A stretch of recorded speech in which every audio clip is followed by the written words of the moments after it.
गुरु प्यारी साध संगत जी को मेरा नमन। साध संगत जी, आज की साखी में हम जानेंगे कि हम सत्संग सुनने तो अवश्य जाते हैं, लेकिन उसका असर अपने ऊपर होने नहीं देते। तो आइए सुनते हैं आज की साखी। साध संगत जी, दिल्ली में एक महाजन था। उसे साधु संतों के सत्संग सुनने का बहुत शौक था। वह रोज़ सत्संग में जाता और अपने लड़के को दुकान पर छोड़ जाता। एक दिन उसके लड़के ने कहा, पिताजी, आप बिना नागा सत्संग सुनने जाते हो, आपको अवश्य इससे आनंद मिलता होगा। एक दिन मुझे भी सत्संग में जाने की आज्ञा देना और आप दुकान पर रहना। मेरा मन भी करता है कि मैं देखूं सत्संग कैसा होता है। पिता ने कहा, क्यों नहीं, तुम भी ज़रूर जाना, तुम्हें भी इससे आनंद आएगा। जब लड़का सत्संग में गया तो वहाँ महात्मा ने वचन कहे, सबकी सेवा करनी चाहिए, कभी किसी का दिल नहीं दुखाना चाहिए। वह सत्संग सुनकर दुकान पर आ गया। बाजार में गायें फिरती रहती थी। एक गाय आकर आटा खाने लगी। वह चुपचाप बैठा रहा।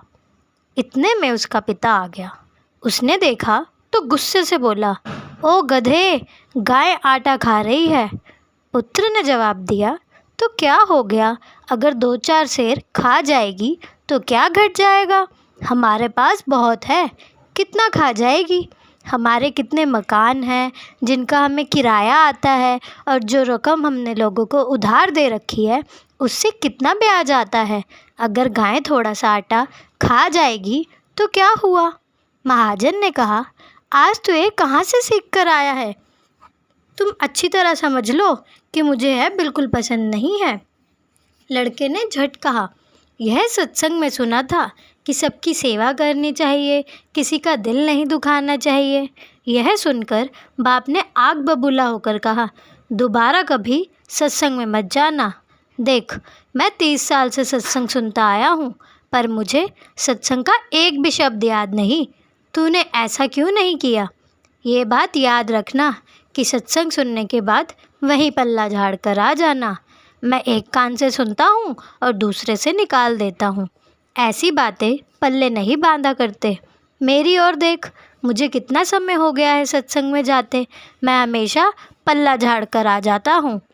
इसी तरह हम भी सत्संग सुनते हैं, लेकिन अमल नहीं करते। एक कान से सुना और दूसरे से निकाल देते हैं।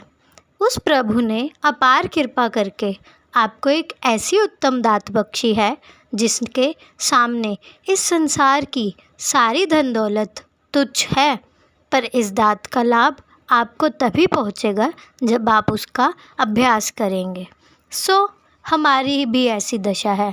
हम भी अच्छे कामों को सुनते तो ज़रूर है, पर उसको अपने कर्मों में लाते नहीं हैं।